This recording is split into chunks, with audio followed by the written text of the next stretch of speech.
utama Hukum administrasi negara. Konsep utama hukum administrasi negara mengenai hubungan antara pemerintah dan masyarakat. Beberapa konsep dalam hukum administrasi negara meliputi: yang pertama, hubungan hukum administrasi negara dengan hukum tata negara. Yang kedua yaitu pengawasan administrasi negara dan peran lembaga pengawasan. Yang ketiga, penyelesaian sengketa administrasi negara. Dan yang keempat, tanggung jawab pemerintah dan pegawai negeri sipil dalam hukum. Yang kelima, implementasi hukum administrasi negara dalam kebijakan publik. Konsep yang pertama, hubungan hukum administrasi negara dengan hukum tata negara. Hukum tata negara dan hukum administrasi negara saling berhubungan erat. Hukum tata negara memberikan kerangka dan kewenangan, sedangkan hukum administrasi mengatur pelaksanaan operasional kewenangan tersebut. Keduanya berfungsi bersama untuk memastikan pemerintahan berjalan dengan efisien, akuntabel, dan sesuai hukum. Kesaling tergantungan antara hukum administrasi negara dan hukum tata negara sebagai dasar legalitas yang membutuhkan landasan dari hukum tata negara untuk memberikan kewenangan yang sah bagi lembaga eksekutif dan aparatur pemerintah. Administrasi negara sebagai pelaksana hukum. Hukum administrasi negara berperan dalam mengimplementasi aturan-aturan yang dibuat berdasarkan kerangka hukum tata negara. Konsep yang kedua yaitu pengawasan administrasi negara dan peran lembaga pengawasan.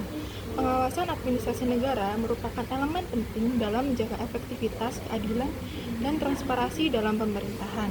Jenis pengawasan dalam administrasi negara yaitu peran lembaga pengawasan internal dilakukan oleh institusi dalam pemerintah seperti inspektorat, sedangkan pengawasan eksternal dilakukan oleh lembaga independen seperti ombudsman, DPR, atau masyarakat melalui mekanisme pengaduan. Tantangan dan pengawasan perlu diatasi dengan penguatan kapasitas lembaga pengawasan dan peningkatan transparansi. Solusi untuk meningkatkan pengawasan: meningkatkan kapasitas pengawas seperti pelatihan bagi pengawas agar lebih profesional dan berkompeten, transparansi pemerintah seperti open data dan akses publik. Penguatan lembaga pengawas memberikan dukungan penuh kepada lembaga pengawas untuk independen dalam melakukan tugas. Konsep yang ketiga yaitu penyelesaian sengketa administrasi negara. Sengketa administrasi negara adalah perselisihan antara warga negara dengan pemerintah terkait tindakan administratif. Jenis sengketa ada dua, yaitu sengketa tata usaha negara dan sengketa non-tata usaha negara. Proses penyelesaian sengketa administrasi negara melalui jalur administrasi pengaduan internal, melalui tingkat banding, dan yang terakhir PT-UN. Lembaga yang berwenang menyelesaikan sengketa administrasi negara yaitu PT-UN dan Ombudsman. Alternatif penyelesaian sengketa dalam administrasi negara yaitu dengan cara mediasi, arbitrasi, dan negosiasi. Penyelesaian sengketa administrasi negara adalah mekanisme penting dalam menjaga keadilan bagi warga negara yang dirugikan oleh tindakan pemerintah. Meningkatkan transparansi dan kesadaran hukum masyarakat adalah kunci utama untuk meminimalisasi sengketa administrasi. Dan konsep yang keempat yaitu tanggung jawab pemerintah dan pegawai negeri sipil dalam hukum. Pengertian tanggung jawab pemerintah adalah kewajiban pemerintah untuk melaksanakan tugas administratif, dan pengertian tanggung jawab PNS adalah menjalankan tugas sesuai hukum, etika, dan norma yang berlaku. Pada teori Max Weber, dalam teori birokrasi modern, Max Weber menyatakan bahwa pemerintah bertanggung jawab untuk menjalankan tugas fungsi administratif dengan sistematis dan sesuai dengan aturan yang jelas, sehingga menjamin efisiensi, keadilan, dan kepastian hukum. Jenis tanggung jawab pemerintah ada tiga, yaitu tanggung jawab hukum, tanggung jawab moral dan etis, dan tanggung jawab finansial. Tanggung jawab pemerintah dan PNS adalah pilar penting dalam hukum administrasi negara, dan pengawasan yang efektif memastikan pemerintahan yang bersih dan akuntabel. Dan konsep yang terakhir yaitu implementasi hukum administrasi negara dalam kebijakan publik. Implementasi adalah proses penerapan hukum administrasi negara dalam pembuatan dan pelaksanaan kebijakan publik.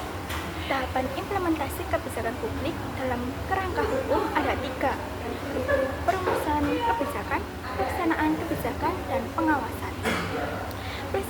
dalam implementasi hukum administrasi negara yaitu prinsip legalitas, prinsip akuntabilitas, dan prinsip transparansi. Tantangan implementasi hukum administrasi dalam kebijakan publik yaitu kurangnya kepatuhan terhadap hukum, birokrasi yang lambat dan tidak efisien, keterbatasan sumber daya manusia dan finansial. Untuk meningkatkan implementasi dengan cara penguatan regulasi yang mendukung kebijakan publik dan peningkatan pengawasan oleh lembaga terkait. Nah, teman-teman, dalam hukum administrasi negara ada beberapa regulasi atau peraturan penting terkait hukum administrasi negara di Indonesia. Yang pertama yaitu Undang-Undang Nomor 30 Tahun 2014 tentang Administrasi Pemerintahan. Undang-undang ini mengatur bagaimana administrasi negara harus dilakukan oleh pejabat pemerintahan. Dan yang kedua, Undang-Undang Nomor 5 Tahun 1986 tentang PTUN.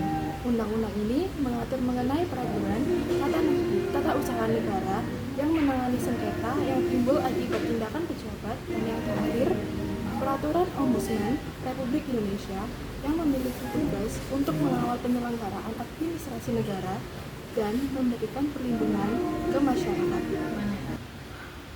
Jadi teman-teman, untuk contoh kasus yang mencakup hukum administrasi negara seperti pada kasus e-money. Pelaksanaan e-money di Indonesia menjadi studi kasus dalam konteks hukum administrasi negara karena berhubungan langsung dengan pemerintah untuk menyediakan layanan publik yang efisien, transparansi, dan inklusif. Tantangan yang dihadapi seperti infrastruktur digital, keamanan data, regulasi yang belum matang, serta kesenjangan sosial dan budaya. Studi kasus ini juga membuka peluang untuk merancang kebijakan yang lebih baik agar penggunaan uang elektronik dapat memberikan manfaat yang lebih besar masyarakat Indonesia secara keseluruhan. Untuk menangani studi kasus e-money, yaitu dengan menunjukkan bagaimana sistem pembayaran non-tunai mulai mempengaruhi sektor transportasi Indonesia.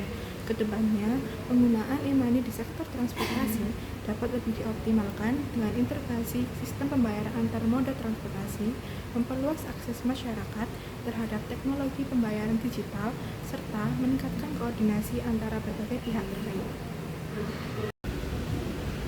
Penerapan yang sudah kami alami yaitu pada saat menggunakan transportasi wirawiri dengan pembayaran QRIS.